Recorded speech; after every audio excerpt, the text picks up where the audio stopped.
একটা জন্মগ্রহণ করেছে। কখনো সমস্ত আদিবাসী নেতাদিগকে আপনারা যতটা পারেন বয়কট করবেন আপনারা নিজেদেরকে বাঁচার জন্য।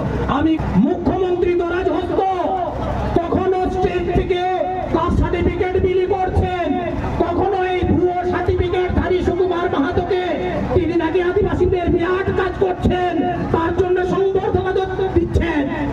আপনাদের কাছেও আমাদের একটা এপিল থাকবে, আমাদের তো পারস্পরিক একটা সহাবস্থানে থাকার কথা, প্রত্যেকের নিজ নিজ অধিকার স্বাধীনতা নিজ পরিধির মধ্যে থাকার কথা। কেন কেন তাহলে এই আদিবাসীদের অধিকারে সংরক্ষণের অধিকারে তাদের খাওয়া বসানো? আমরা কি প্রশ্ন জাগতে পারি না? এই সমস্ত কারণগুলো ঘটছে। আপনারা শুনে অবাক হবেন, আদিবাসীদেরকে যেখানেই তাদেরকে যেখানেই বসবাস করেছে সেই সমস্ত জায়গা থেকে স্বাধীনতা পূর্ব থেকে স্বাধীনতা পরবর্তী স্বাধীনতা উত্তর বিভিন্ন সময়ে এদেরকে উচ্ছেদ করার চেষ্টা করা হয়েছে, উচ্ছেদ করা হয়েছে। আজকে দুর্গা প্রকল্প থেকে শুরু করে আজকে বিভিন্ন যে সমস্ত জল প্রকল্পগুলো তৈরি হয়েছে সেখানে আদিবাসীদেরকে সেই সমস্ত ছোটনাগপুর এলাকার বিভিন্ন জায়গাগুলো থেকে দেউচাপাচামিক থেকে তাদেরকে দাঁড়িয়ে দেওয়ার একটা অপপ্রয়াস চলছে। এই যে অপপ্রয়াস, কেউ কেউ বলছে আপনারা কেন মশাই ভারত সরকারের যেখানে সম্পদ আছে, যেখানে ভারতবর্ষের ফুসফুস ছোটনাগপুর সেই জায়গা আপনারা বসবাস করেছেন কেন? আশ্চর্য একটা কথা, আশ্চর্য যুক্তি তারা আমাদের সামনে খাড়া করেন। ওটা কারো বাবার সম্পত্তি ছিল নাকি? আমাদের বাপ ঠাকুর দাদারা সেখানে বসবাস করেছিল, স্বাভাবিকভাবে ওইটা তাদের নিজস্ব জায়গা। আপনারা যেখানেই আদিবাসীরা যাবে সেখানেই তাদেরকে তাড়াবেন। আজকে যে সমস্ত জায়গাগুলো আদিবাসীরা নিজেদের, সেগুলোকে আপনি বিভিন্ন ভাবে আপনারা ছলে গলায় জমিগুলোকে আপনারা স্টেট থেকে অন্যদিকে হস্তান্তর করবেন। এই প্রক্রিয়াগুলো ঘটে চলেছে। কেউ কেউ বলছে না না আমরা এর জন্য দায়ী নয়, নৈসর্গিক নিয়মেই নাকি আদিবাসীরা পরাধীন, তার জন্য কেউ দায়ী নয়, ভগবান দায়ী আছে। এই আদিবাসীদের এই অবস্থার জন্য কেউ দায়ী নয়, কোন আধিকারিক দায়ী নয়, এই রাজ্যের মুখ্যমন্ত্রী দায়ী নয়, ভারতবর্ষের প্রধানমন্ত্রী দায়ী নয়, নৈসর্গিক কারণে পরাধীন আদিবাসীরা। এই যুগটি আজকে খাড়া করা হচ্ছে। আমার একটু অবাক লাগে, আমাদের পশ্চিম বাংলায় আজকে নাই নাই করে হলো 16টা না 18টা এমএলএ আছে, অনেকগুলো এমপি আছে, অনেক আমাদের প্রতিনিধি আছে, জেলা পরিষদ থেকে শুরু করে আমাদের পঞ্চায়েত সমিতি গ্রাম পঞ্চায়েতে রয়েছে। এই সমস্ত আদিবাসী মানুষগুলো কালা বাবা লেংরা জানি না কি করে।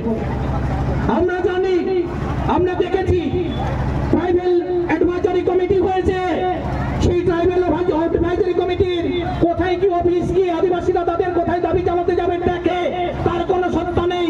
আর সেখানে একটা সব থেকে বৃহত্তর ফেক সুকুমার মাহাতোকে সেখানে বসিয়ে দেওয়া হয়েছে, আর আমাদের সমস্ত এমএলএরা সেখানে নাচছে। এদের কোনো লাজ লজ্জা নেই। আপনারা এদিকে বয়কট করুন। আপনারা নিজেরা বাঁচতে গেলে এই সমস্ত আদিবাসী এমএলএ এমপি দিকে বয়কট করুন, যে কোনো রাজনৈতিক দলের হোক না কেন। যারা আদিবাসীদের হয়ে কথা বলবে না, যারা নিজেদেরকে আদিবাসী হয়ে সেখানে প্রতিষ্ঠিত করে আজকে আদিবাসীদেরকে ভাওতা দেবে, তাদের জন্য একটি ভোটও না এই ধরনের আবার একটা আওয়াজ আজকে তুলতেই হবে। আমার অবাক লাগে, ঝাড়গ্রামে একজন, ঝাড়গ্রামের বীর সিংহ শার্দুল একটা সরেন হাসদা বাবু ছিলেন, ঝাড়গ্রামের হাসদা। আমি জানি না এই বীর সিংহের ঔরসে একটা শ্রীকালিনীর জন্ম হয়, আমি জানি না। সিংহের ঔরসে কোনোদিন শ্রীকালিনীর জন্ম হয় এটা জানতাম না। আজকে ঝাড়গ্রামে দেখছি সেই বীর সিংহের ঔরসে আজকে শ্রীকালিনী একটা জন্মগ্রহণ করেছে।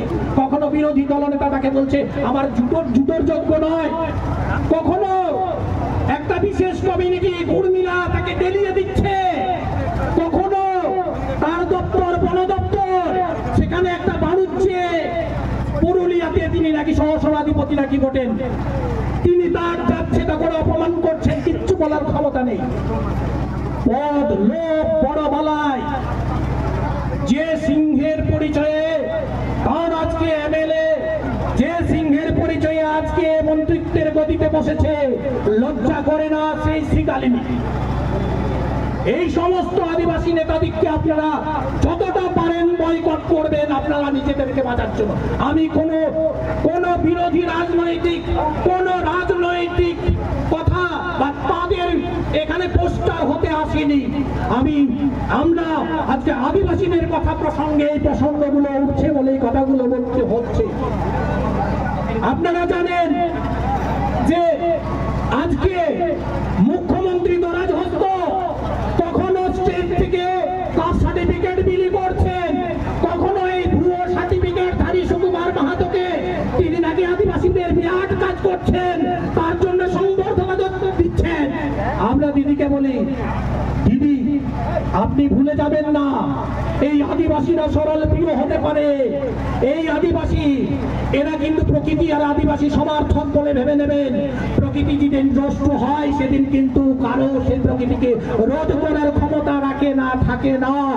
আপনারা দেখেছেন এই প্রাকৃতিক বিপর্যয় বিভিন্ন পার্বত্য অঞ্চলগুলোতে প্রকৃতির বিপর্যয় সব ধুলিস্যাৎ ধ্বংস হয়ে যাচ্ছে। আদিবাসীরা সেই প্রকৃতির সন্তান, প্রকৃতি পূজারী। এই প্রকৃতি পূজারী আদিবাসীদের সেই ধ্বংস করার ক্ষমতা আছে। আপনারা কিন্তু এটা ভুলে যাবেন না। আপনাদেরকে বারবার আমরা আমাদের কথা, আমাদের দাবির কথাগুলো খুব সংযত ভাবে, খুব শালীনতার সঙ্গে বলে যাচ্ছি। আপনি আদিবাসীদের খামসা দেওয়ার জন্য 11 কোটি টাকা খরচা করতে পারেন। আপনি আদিবাসীদের টাকায় বিভিন্ন জঙ্গল মহোৎসব থেকে কুর্মীদের আপনি করম নাচের জন্য টাকা দিতে পারেন। আর আদিবাসীদের যেগুলো ন্যায্য দাবি দেওয়া, হোস্টেল বন্ধ থেকে শুরু করে আদিবাসীদের যে সমস্ত জমি সংক্রান্ত সমস্যাগুলো রয়েছে আপনি সেগুলো বেমালুন, সেগুলো উপেক্ষা করে চলেছেন। দিদি আপনার একটু লজ্জা পাওয়া দরকার।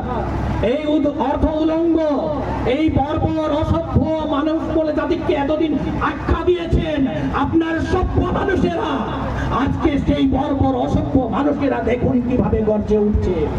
আপনার লজ্জা হওয়া দরকার। এই সমস্ত মানুষগুলোকে আপনি পথে নামাচ্ছেন, আপনারা একটু ভেবে চিনতে দেখবেন। অবশ্যই আপনারা এটা কিন্তু ভেবে চিনতে দেখবেন। আর পরিশেষে আমি আর বিশেষ কিছু কথা বলবো না। আশা করি আজকে আপনারা বুঝতে পারছেন ফেক যদি আমরা রোধ করতে না পারি তাহলে কিন্তু আমাদের বিপদ সম্মুখে। আপনারা তার জন্য আবার এরকম কাতারে কাতারে আপনারা রাজপথে নামবেন তো? আপনারা নামবেন তো? অবশ্যই। সবশেষে বলি, একটা সেই মহান উক্তি দিয়ে কবিগুরু রবীন্দ্রনাথ ঠাকুর যেটা সতর্ক বার্তা দিয়েছিলেন, যারে তুমি নিচে ফেলে সে তোমারে বাঁধি বিজে নিচে, পশ্চাতে রেখেছ যারে সে তোমারে পশ্চাতে টানিছে, অজ্ঞানের অন্ধকারে নিগড়ে ডাকিছ যারে তোমার মঙ্গল ঢাকি গড়িছি ঘোর ব্যবধান, অপমান হতে হবে তাহাদের সবারই সমান। আমরা প্রত্যেকটা বিন্দু আমাদের অপমানের রক্তবিন্দু দিয়ে সেগুলো কিন্তু আদায় করে নেব এই প্রতিজ্ঞা নিয়েই আজকে পুনর্বার আপনাদেরকে সকলকে যথা জায়গায় আমার ভুল সেই জোহার দুলের চাল করে আপাতত এখানেই রাখছি। নমস্কার।